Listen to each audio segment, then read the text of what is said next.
সাংবাদিকদের মুখোমুখি হয়েছিলেন স্বাস্থ্য প্রতিমন্ত্রী চন্দ্রিমা ভট্টাচার্য। তিনি স্পষ্টতই বললেন শর্ত দিয়ে কিছু হয় না।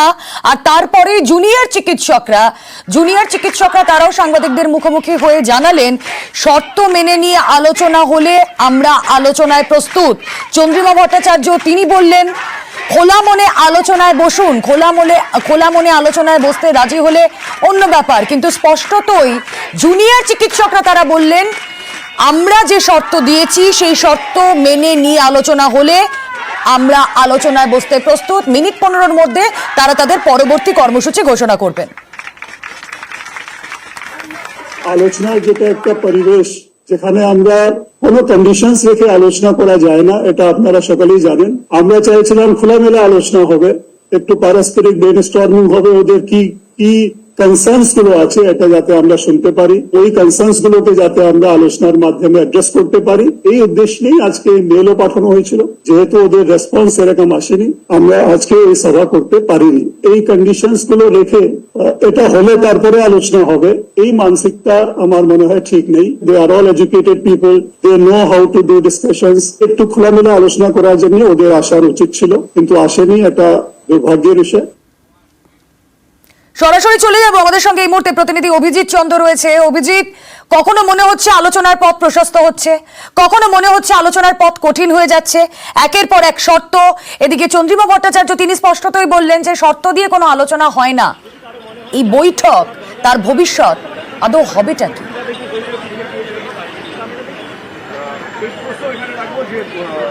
সত্যি মানে কি ভবিষ্যৎ তা নিয়ে যথেষ্টই সংশয় হয়ে যাচ্ছে, এবং আদৌ কোনো রফা সূত্র বেরোয় কিনা, এই অচলাবস্থা কিভাবে কাটবে, সবটাই অত্যন্ত জটিল স্তরে চলে যাচ্ছে। সৌম্যদীপ রায় রয়েছে আর.জি.কর হাসপাতালের জুনিয়র ডাক্তার, আন্দোলনকারী। সৌম্যদীপ, কোথাও কি একটা অনেক দেরি হচ্ছে না?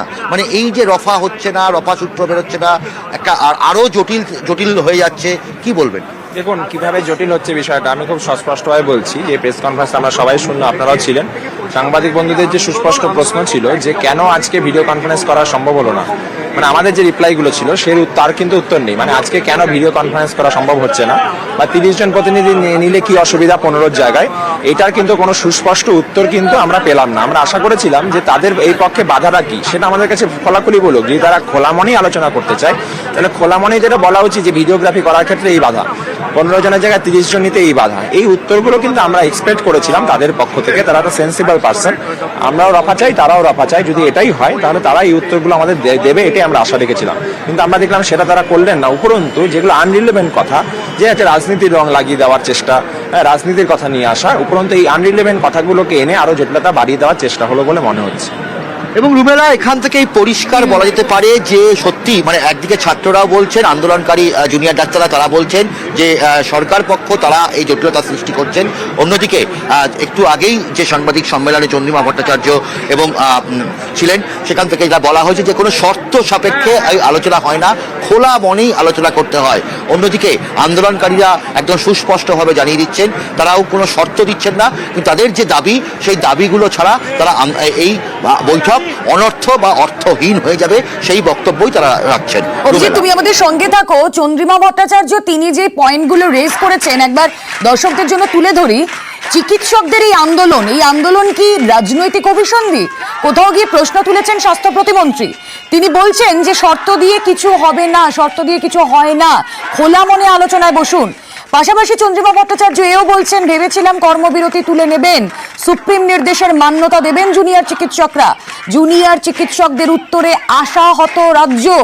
ভোর রাতে সিএমওতে মেল পাঠানো হয়। এগুলো কি পয়েন্ট চন্দ্রিমা ভট্টাচার্য যা বললেন। এরপর যারা জুনিয়র ডাক্তার প্রেস কনফারেন্স করলেন সাংবাদিকদের মুখোমুখি হয়ে, তারা বললেন যারা আন্দোলন করছে তাদের পেছনে কোন রাজনীতি রয়েছে তারা জানেন না, কারণ সাধারণ মানুষ তাদের পাশে দাঁড়িয়েছে। রাজনীতির বাইরে এটা মনুষ্যত্বের আন্দোলন চলছে এখন। পজিটিভ রেসপন্স, রাজ্য সরকার যা জানতে চাইছে পজিটিভ রেসপন্স মানে কি, কোন উত্তরে তারা আশাহত? ইতিমধ্যেই তারা বলছেন যে শর্ত মেনে নিয়ে আলোচনা হলে তারা আলোচনায় প্রস্তুত। কি বললেন জুনিয়র চিকিৎসকরা একবার শোনায়। ঠিক তার আগে চন্দ্রিমা ভট্টাচার্য কি বলেছেন তাও একবার শোনাই। 3:45 মেল, তারপর আজকে 3:21 অথবা 3:23 মাননীয় মুখ্য সচিব একটা মেল করে 6টায় আসবার কথা বললেন, অর্থাৎ প্রায় 2.5 ঘন্টা আগে এই মেল গেছে আসার জন্য। রাজ্য সরকার খোলা মনে বসতে চাইছে, কোনো শর্ত সাপেক্ষ নয়, কোনো কিছু শর্ত দিয়ে খোলা মন এই দুটো একসাথে চলে না।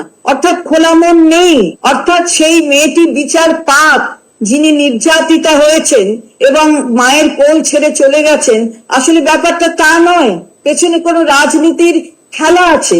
আলটিমেট লক্ষ্য হচ্ছে আসলে খোলা মনে কোনো আলোচনা দরকার নেই, চায় না, তাই এই শর্তগুলি আরোপ করা হচ্ছে। চন্দ্রিমা ভট্টাচার্য কি বললেন আপনাদেরকে আরো একবার শোনালাম। ভোর রাতে 3:50 সিএমওতে মেল পাঠানো হয়, খোলা মনে তারা আলোচনা চাইছেন না, তাই তারা শর্ত আরোপ করছেন, একের পর এক শর্ত তারা দিচ্ছেন, আর শর্ত দিয়ে আলোচনা হতে পারে না। স্বাস্থ্য প্রতিমন্ত্রী চন্দ্রিমা ভট্টাচার্য স্পষ্টই জানিয়ে দিলেন। কথা বলবো, আমাদের সঙ্গে রয়েছেন অভিজিৎ চন্দ। অভিজিৎ, এই মুহূর্তে স্বাস্থ্য ভবনের সামনের ছবিটা আমরা গতকাল দুপুর থেকে দেখছি, দুপুর গড়িয়ে সন্ধে হয়েছে, সন্ধে গড়িয়ে রাত, রাত গড়িয়ে সকাল, আবার সকাল গড়িয়ে আজকে সন্ধে। এভাবে যদি শর্তের পর শর্ত আরোপিত হয়, এভাবে যদি বৈঠক একটা সময়ের থেকে আরেকটা সময় বিলম্বিত হতে থাকে, তাহলে রফাসূত্র যে প্রশ্নটা তুমি করছিলে আন্দোলনকারী চিকিৎসককে, সেই রফাসূত্র তো মিলবে না। ফলত এই কর্মবিরতি এই যে চলছে আজ 1 মাসের বেশি সময় ধরে, তা তো আরো চলতে থাকবে।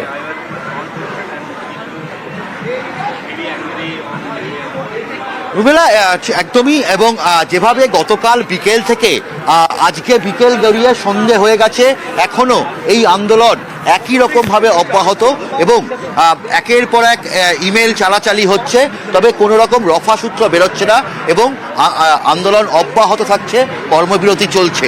এবং সত্যি প্রত্যেকেই যেমনভাবে সরকার মানে সদিচ্ছার প্রশ্ন তুলছে, আন্দোলনকারীরা বক্তব্য তারাও সদিচ্ছার প্রশ্ন তুলছেন এবং এই দুপক্ষের সদিচ্ছা কবে মিলিত হবে, অর্থাৎ কবে রফাসূত্র বেরোবে, সেদিকে অবশ্যই প্রত্যেকের নজর থাকছে।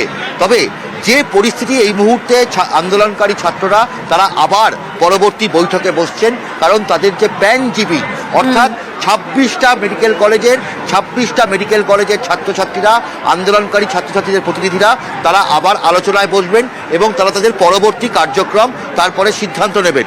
কারণ তাদের বক্তব্য যে তারা শুধুমাত্র নিজেরা সিদ্ধান্ত নিচ্ছেন এটাই নয়, সেই সিদ্ধান্ত তারা গোটা একেবারে ওয়ে আউট বেরোয় কিনা অভিজিৎ আমাদের নজর থাক।